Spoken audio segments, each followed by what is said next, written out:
Maşallah olsun. Sen onun xəstəsi,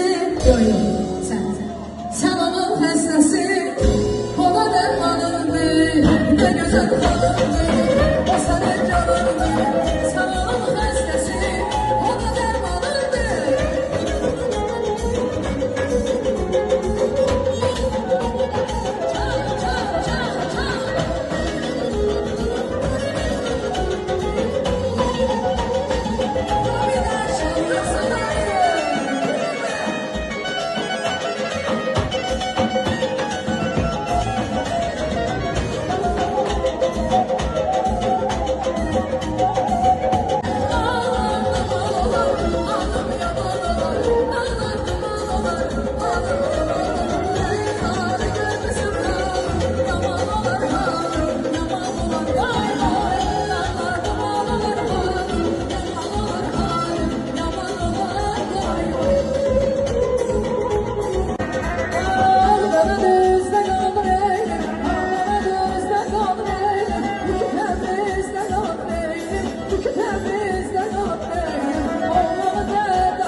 Can qaynanı, sən o gülər üzvə qurban.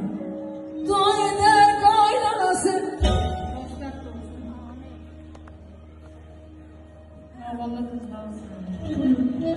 Sən can ürəkdən deyirsən, bir də onu elə deyir ki, belə. Can, mən inanıram, analar, övladlarını həqiqətən yeganə varlıqdır ki, tən anası sevir. Ne olur olsun istəyir balası xoşbəxt olsun. Allah sizə değməsin.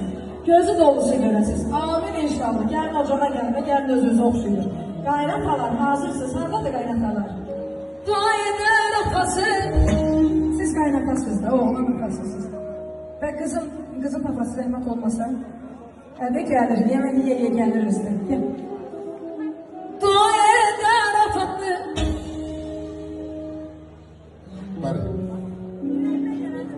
Allah xoşbəxt eləsin. Xoşbəxt olsun. Xoşa qalsın.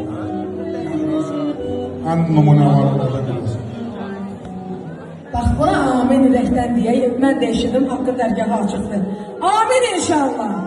Dua edər qaynatası. Allah xoşbəxt eləsin. Gələnlərdən olsunlar. Mən balalarım xoşbəxt olsun. Analar üçün oxuyacağım. Hamı bilir ki, mən ata haqqında muğam filan oxumuram, amma oynaq mahnılar oxuyuram. Atalar üçün oxuyacağım, atalar da belə balaları rəqs eləsin görək. Qalım qanadımsan, vüqarımsan, ay ata, canımsan.